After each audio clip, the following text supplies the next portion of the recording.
அதில் 3 டீஸ்பூன் அளவுக்கு எண்ணெய் விட்டுருக்கேன். எண்ணெய் சூடானதில் 1 டீஸ்பூன் கடுகு, 1 டீஸ்பூன் உளுந்தம்பருப்பு, 1 டீஸ்பூன் கடலைப்பருப்பு செய்யும்போது 1 கொத்து கருவேப்பிலை, இது கூட 2 பச்சை மிளகாய் பார்த்திங்கன்னா பொடியாக கட் பண்ணி வச்சுருக்கேன், அதில் சேர்த்துக்கலாம். இது கூட ஒரு பெரிய வெங்காயத்தை பார்த்திங்கன்னா பொடியாக கட் பண்ணி வச்சுருக்கேன், அது இதில் சேர்த்துக்கலாம். சேர்த்துட்டு வெங்காயத்தை கண்ணாடி பத அளவுக்கு வதக்கிக்கணும். வெங்காயம் பாருங்கள் கண்ணாடி பத அளவுக்கு நான் வதக்கியிருக்கேன். இப்போ இது கூட பார்த்திங்கன்னா ஒரு சின்ன துண்டு இஞ்சி பார்த்திங்கன்னா தோல் செஞ்சுட்டு துருவி வச்சுருக்கோம், அதையும் வச்சுக்கலாம்.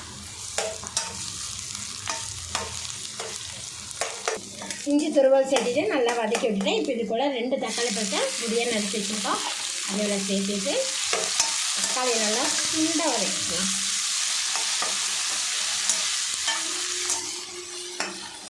தக்காளி பாருங்கள் நல்லா சுண்டை வதங்கிடுச்சு. இப்போ இது கூட பார்த்திங்கன்னா நான் 2 கேரட்டை துருவி வச்சுருக்கேன், அதை இதை ஆட் பண்ணிக்கிறேன்.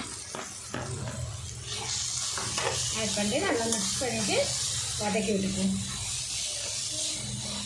கேரட் நல்லா வதங்கிடுச்சு.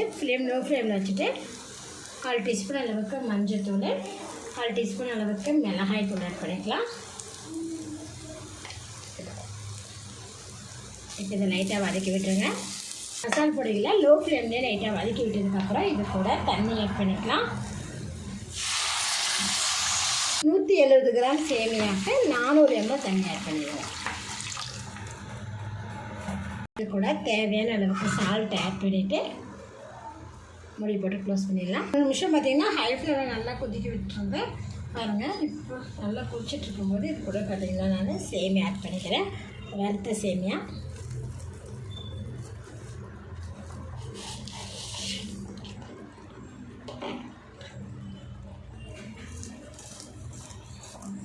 சேமியா சேர்த்துட்டு நல்லா கலந்து விட்டுடலாம்.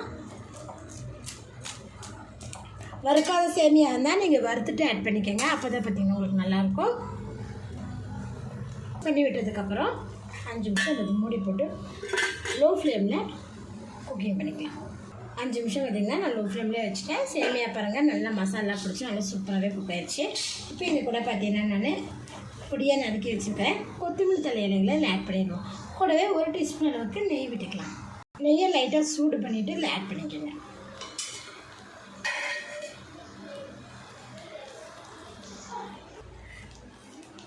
நெய் சேர்த்துட்டு நல்லா கலந்து விட்டுட்டேன்.